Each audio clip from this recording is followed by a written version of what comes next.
Eh bien, nous allons travailler ceci. Comment on découvre un besoin chez un client? Alors, le diagnostic besoin, vous l'avez compris, c'est que le client atteigne à la certitude de son besoin. Révolution garantie. Donc cette certitude, elle doit être partagée. Je veux dire, il faut que nous ayons, lui et nous, la même certitude. Et le pire qui puisse nous arriver, c'est que le client soit incertain. S'il est incertain, il n'achètera pas. Il faut absolument qu'il soit certain.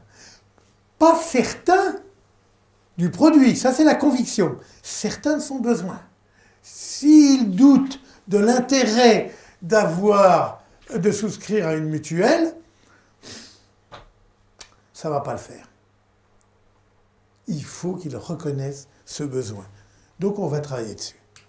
Alors rapidement, un besoin, ça se compose de trois choses, c'est comme un iceberg. Regardez, l'iceberg, il y a la partie apparente. Il y a la partie immédiatement immergée, et puis il y a le bleu des profondeurs. La partie apparente, je vous la souffle, c'est la solution. Le client attaque systématiquement, et vous pareil, et moi pareil, par la solution. Je veux une mutuelle. Ils appellent ça une mutuelle d'ailleurs. Pas une complémentaire santé, ils n'emploient même pas le bon mot, mais ils veulent ça. D'accord? Bonjour, j'aurais un renseignement sur un spa.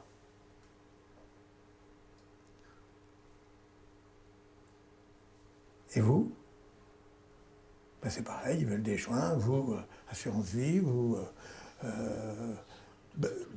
la formation, voilà, bon, mais hein, ok. Je vais vous dire, j'espère réussir à vous convaincre que il faut faire une grande révolution culturelle chez vous, les commerciaux, qu'ont su faire les médecins. Qu'est-ce que nous dit un médecin quand on lui dit « Bonjour docteur, je voudrais tel médicament ». Ben, qu'avez-vous? De quoi souffrez-vous? Pourquoi ce médicament et pas un autre?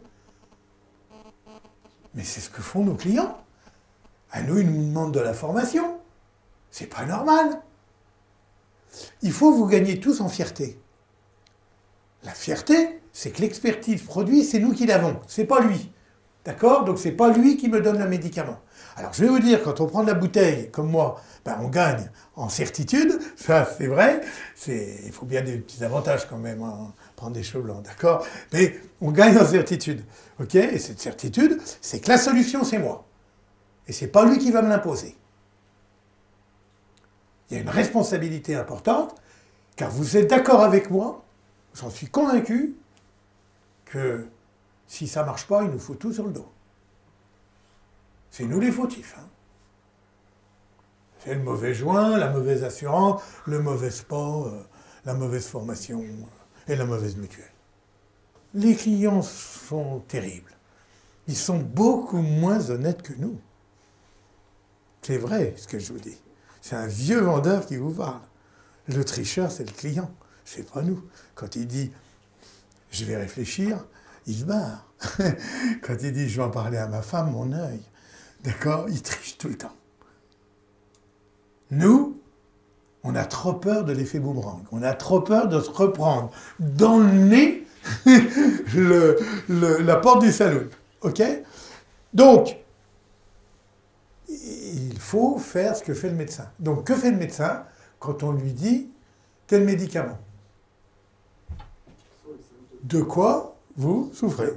En clair, il faut connaître toute la problématique du client, quels sont ses souhaits, d'accord? Qu'est-ce qu'il veut? Je veux dire, pas en termes de solution, mais en termes de guérison. Il faut parler douleur. On n'est pas obligé de s'acheter un spa, on n'est pas obligé d'avoir une mutuelle. D'accord? On n'est pas obligé d'avoir une assurance vie, on n'est pas obligé d'avoir la formation. Alors, ce que je vais vous dire, là, c'est la clé, c'est que la reconnaissance du problème, c'est la clé de la vente. Par le biais de la certitude. Tant qu'il n'est pas certain du problème et qu'il ne l'a pas reconnu, on ne vendra pas. Juste un petit exemple pédagogique, certains d'entre vous l'ont entendu, mais vous avez remarqué que je souffrais d'une légère surcharge pondérale. Après le repas, j'ai plus de mal. Ce matin, je la fermais, mais après le repas, j'ai un peu de mal. Eh bien, je vais vous dire, j'ai été beaucoup, beaucoup plus fort que ça. Beaucoup. D'accord? Mais je ne me trouvais pas gros. Comment voulez-vous que j'emprunte des solutions pour maigrir alors que je ne me trouve pas gros? Tant qu'un client n'est pas conscient du problème, il ne prendra jamais le médicament, il ne prendra jamais la solution. Vous êtes d'accord? Ok. Me voilà conscient.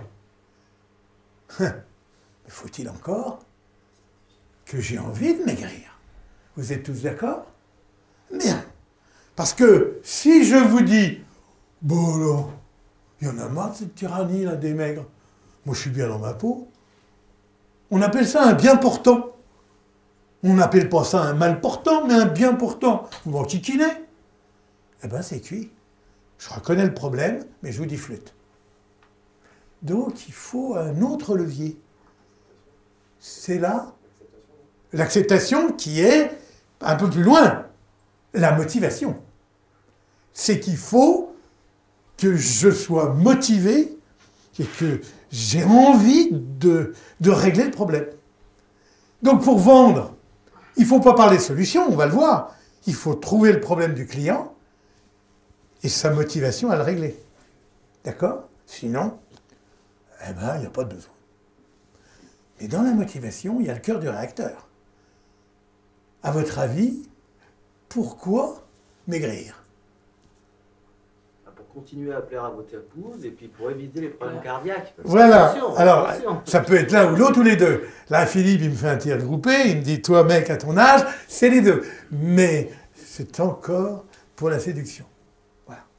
J'ai un cœur de jeune homme. Bon. Et c'est à ce moment-là. Bon. Et en fait, c'est hyper important ce que je suis en train de vous dire parce que le cœur de votre système argumentaire va être dans la motivation. Vous comprendrez que si c'est pour séduire, le mec pochette, lui, attention. Lui, c'est un séducteur. Lui, c'est un homme à femme. Vous voyez bien que l'argument va être, écoutez, moi je suis sûr qu'avec 20 kilos de moins, vous êtes superbe. Je vous le dis, je vous regarde bien dans les yeux. Vous deviez être un canon. Ok? Est-ce que vous avez envie de retrouver cela? Est-ce que vous avez envie de rentrer dans vos petits costards?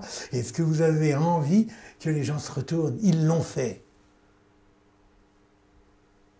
Mais si c'est pour vivre vieux, vous voyez bien que le système tombe à plat.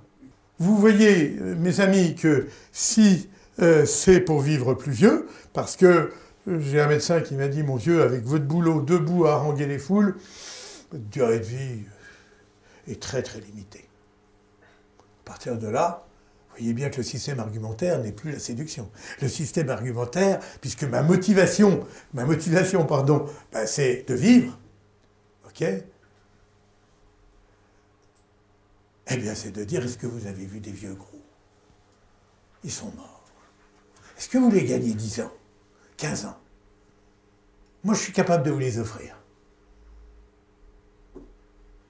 Et quand j'ai un rameur à vendre, c'est comme ça qu'il faut que je le vende à un gros. Et je lui parle pas rameur. Ça va? Bien. Donc, comment s'y prendre pour identifier un besoin chez un client?